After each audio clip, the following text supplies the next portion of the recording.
videl všetko, čo malo na ňu prísť, on podišiel a opýtal sa ich.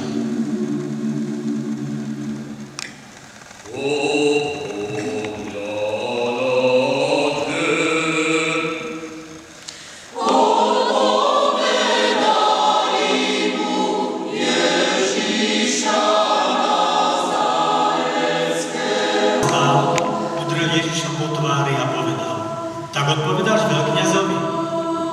Ježiš mu odvetil.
Nevidel som ťa s ním v záhrade?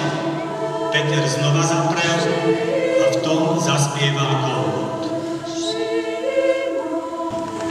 Židia mu odpovedali, my máme zákon a podľa zákona musí umrieť, lebo sa vydával za Božieho syna. Keď to Pilát počul, ešte väčšie sa nenadal. Znova pošiel do hlavnej budovy a spýtal sa Ježiša. Odkiaľ si? Nemal by si nado mnou nejakú moc, keby ti to nebolo dané zhora, preto má väčší hriech ten, čo ma vydal tebe. Sám si niesol kríž a vyšiel na miesto, ktoré sa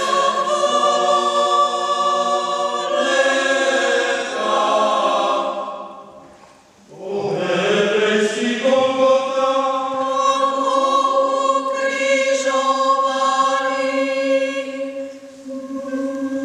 a s ním iným dvom z jednej i druhej strany Ježiša v prostriedku.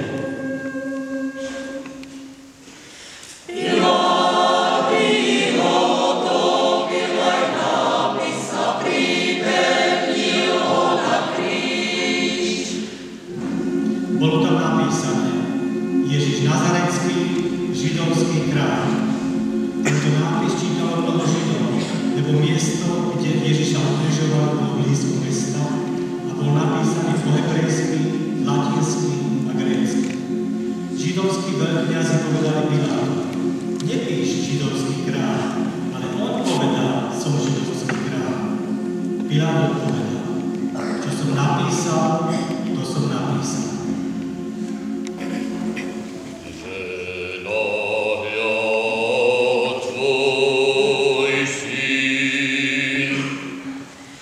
Potom povedal učeníkovi: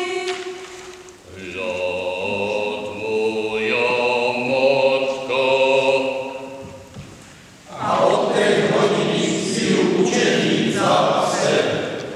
Potom Ježiš vo vedomí, že je vyšiel to dokonanie, povedal, ako sa splnilo písmo.